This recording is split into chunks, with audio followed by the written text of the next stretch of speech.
Hey, it's Bryn from BCB Plumbing here. Today, just putting the final touches on this Capifon system. Bulk of the work was done last Friday. It's Monday today. Just putting the last few tails together and tidying up. I'll run you through what we've done here.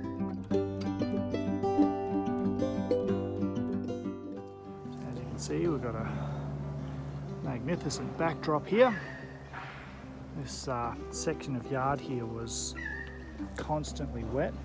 People just moved in and couldn't do much with this grass here at all. It's just dying and soggy. So what we've done,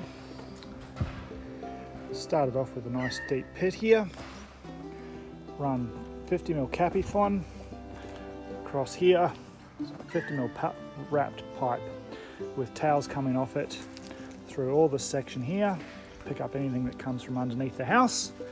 Then another section starting up in the corner with a tail and then going into 50mm pipe here with tails coming off it, collecting everything along there. So you've got a barrier to collect all the drain water, all the groundwater that's seeping down from this hill after it rains, which can last for a few weeks. That one comes across and joins into the pit here. I've put in a bit of extra drainage as well.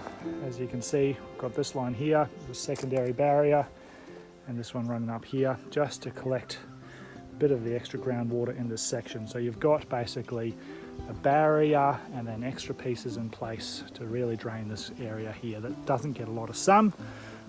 Make sure that it stays as dry as possible, or as usable as possible. We've also installed off the existing drain line that came through here, some strips along, and then one down a long one on the bottom there to pick up everything that everything that gets past it in grouse, to make sure this retaining wall has a little bit of protection, and down to the easement at the bottom. As you can see, there's paths and bits and pieces, but you've got this gully here. A lot of water comes down, and that takes the bulk of the groundwater when it rains hard. Down to this little drain here. You can see where they've got a bit of drainage underneath this wall here, which being 80 pipe, there's no real way to guarantee how long it will last. That's why my system, and it's obviously not picking everything up because water still gets into this yard through that retaining wall. Turf is coming this week, so it'll be good to see how this all turns out. And you can see in here you've got multiple entry points. So the bottom one is the line that heads off in that direction. The higher one here picks up the house, and then we've got these 2 points here and your drain line in the bottom. It's always easy to see how effectively this is working because you'll be able to see the water coming out of each of these drain lines.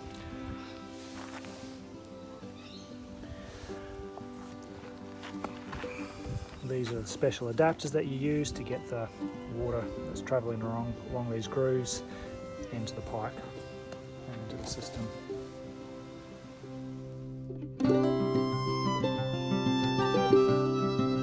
So we just finished installing the final strip. You can see the tail here. Now that will hopefully untangle a bit and hang down for us.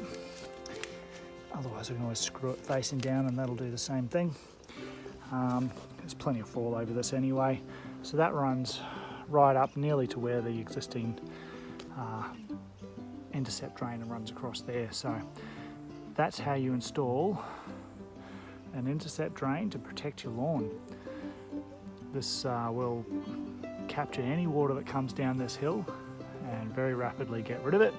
And then we've got some other strips through here to also make sure the ground for underneath the grass, underneath the new turf, stays well drained as well. And they won't have this moisture problem in this area that's usually quite shaded.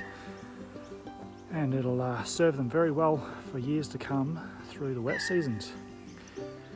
If you would like to get similar protection for your lawn, or if you're putting a retaining wall in, especially if you're thinking about putting a retaining wall in. This system works especially well installed behind your retaining wall to ensure that ground is always stable and doesn't put excess pressure on the wall.